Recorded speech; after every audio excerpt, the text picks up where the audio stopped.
And we're going to start all of this on page 104. Go ahead and turn there now, page 104.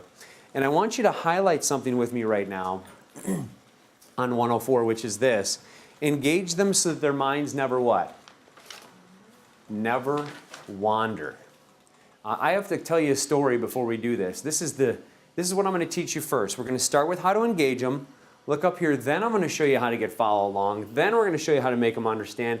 And then we're going to show you how to use effective body language and tone. Watch this. I think I mentioned this before, but this right here, body language and tone, when you're in person, represents 93% of your communication when it comes to affect. Anybody know what affect means? How you look. It means how the trainees feel as you're communicating with them. Well, in webinars and in online training, it's 82% tone of voice, 18% the words you say. In person training, it's 93% body language and tone, 7% the words you say.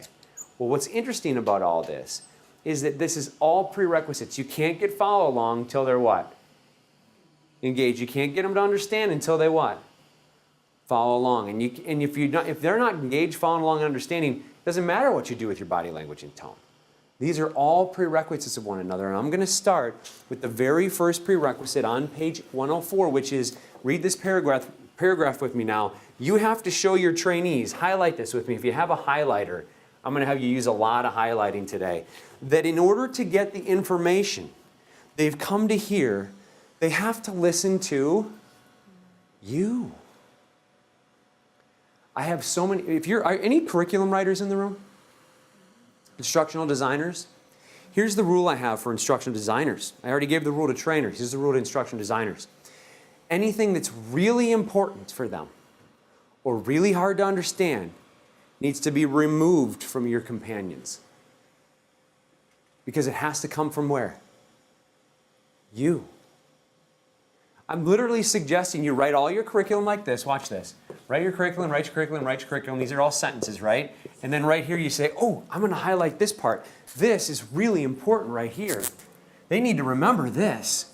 Oh, and this page over here, I'm going to write this page and this page and this page and this page. I'm a curriculum writer. I'm writing all this stuff. And ooh, this part right here is very hard to understand. So then what you do is you just remove this and remove this, and you make a little box out of it. And guess what they're going to have to put in these boxes?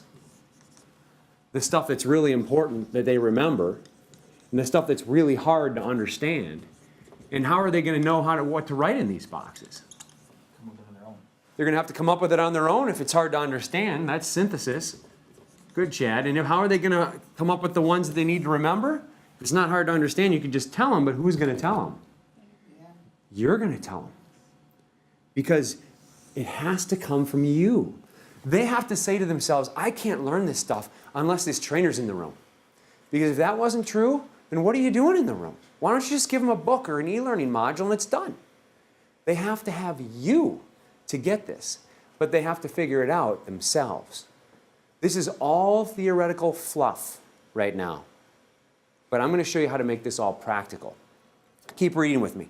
A lot of trainers, when I tell them this advice, it seems deceptively obvious. I say to these people, they got to get the information from you, and all these trainers look at me, especially the experienced ones, and they say, I got it, Jason, got it. But they haven't. I go watch them train, and what happens over and over and over again is students pretend to watch the trainer, but what are they really doing? They're checking their laptops. I watched a woman watch Wimbledon in the middle of a healthcare EMR training. She's watching Wimbledon. They're doing these things without you knowing, and some people say, oh, that's not true, Jason. I can tell when they're paying attention. Really? Because I could pull a fast one over every one of my teachers and trainers. They had no idea. I could make them think I was taking notes. I could even be highlighting as they talked. But where was my brain? Thinking about what I was going to do tonight. Watch this. This is an actual true story from a real trainer. I was actually observing a trainer. When I finished, I shared with her feedback. I told her all the things she did amazing. And then she was so excited, and I said, here's the top 3 things to work on. And I asked her this question. I said, did you know that people aren't listening to you? She said, but they were. They were looking at me. I said, people could seem to be, but they're not. I said, do you enjoy being a trainer? And listen to this. This is all true. She said, I love it. Are you bored while you train? She said, well, no, it's stimulating. I'm always active. I said, well, which do you prefer, training or listening? She said, oh, training. I hate sitting passively. And then she starts to realize, oh, is that how they feel? Have you ever trained and said, wow, I'm tired at the end of the day? That might be because you're drained because you're not teaching your own style. Or you're drained because you're trying to get them to get it, but they're not. But have you ever trained at the end of the day and said, you know, that was so energizing because I just wasn't bored all day. But trainers, when you have to be trained, you have to sit there all day long. How does that feel for you? Most trainers would say, terrible. But that's how they feel. Let's change that. Let's make sure you're not drained at the end of the day and they're the ones that are doing the work. Think about it this way. If I had $1 and I could give it to every single trainee in the room every time their brain's synthesizer went off, or I could give it to the trainer in the room every time the trainer was engaged in their brain, who should get paid more by the end of the day? Ooh, this concept changes everything for most trainers. If you're getting paid at the end of the day more than your trainees are, there's a serious problem. Their brains should be more exhausted than yours. That's the gift of great instructional designers, isn't it? To figure that out. So here's what I'm going to suggest. I'm going to suggest page 105, 3 paragraphs down, a challenge. I want you to find a way to keep the trainees, underline this, in the classroom as stimulated, as engaged as you are as a trainer. And John Medina would be very excited if you could do this. Here's how you start. Before we get to the learning styles, I want you to look up here. Confucius says, I hear and I understand, I see and I remember, I do and I understand. And yet in most trainings, this is an afterthought. It's at Go Live that they finally get to do. What if we flipped that model? And this is something that I say to people all the time, and they say, I got it, Jason. Information's not instruction. I got it, Jason. And then they go into a classroom and I see they're just giving information. They're not instructing. What's the difference? One last thing I want to say before we get into learning styles is this. Check this out. There's 5 stages of learning, and most trainings get the trainees, especially in EMR trainings, to hear and maybe hear. What if every one of your trainings got people to hear? This is what Rule the Room does. It's not just going to get you to see what you're doing or what they can do it with help.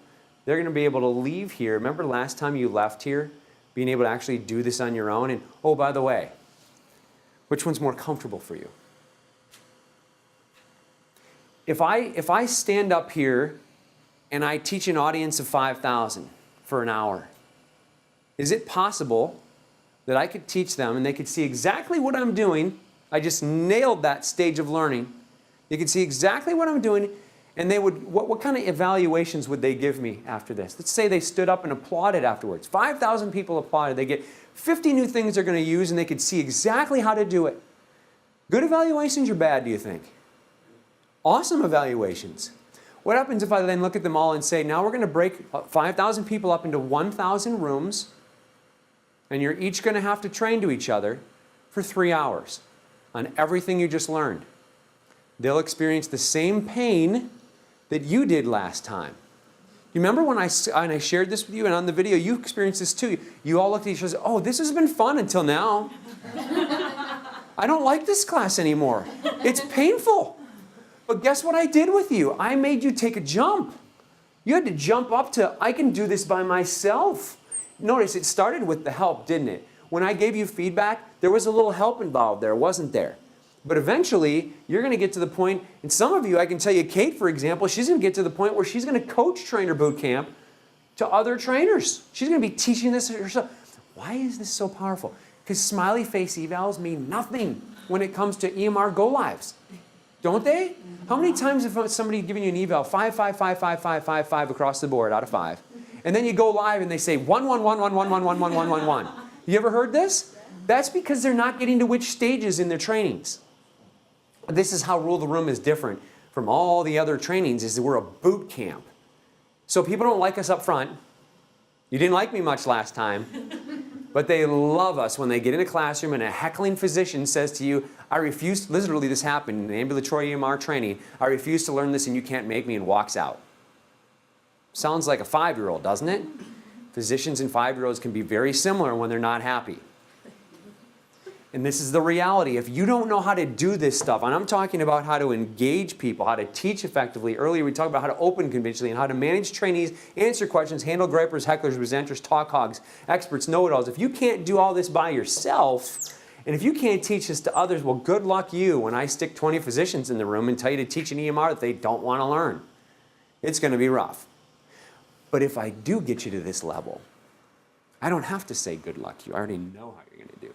Why? Because I saw the bronze, silver, and gold. Well, the same thing is true with your trainees. I'm going to model everything I suggest you do, including the very assessments I give you, in the very way that this entire book is set up. So here we go. If you want to engage people and keep their attention, which, by the way, is the first step, I'm going to review with you real quick. First, I have to engage them. Then I have to get what? Engage is number one. Then I have to get them to follow along. Then I have to get them to understand. And after that, I can use my body language and tone. That's the steps to teach effectively. This, if you're an experienced trainer, will potentially be the most powerful day of training you've ever had in your life. I'm going to promise you at least 4 dozen new things. I don't care how long you've been training, 20 years, great, watch this and you're going to get 4 dozen new ones that you've never heard before that will help you engage, follow along, understand, and use effective body language and tone to absolutely hear pin drops in your room because people are just, the saliva is running down their mouth because they're so excited about what you have to say.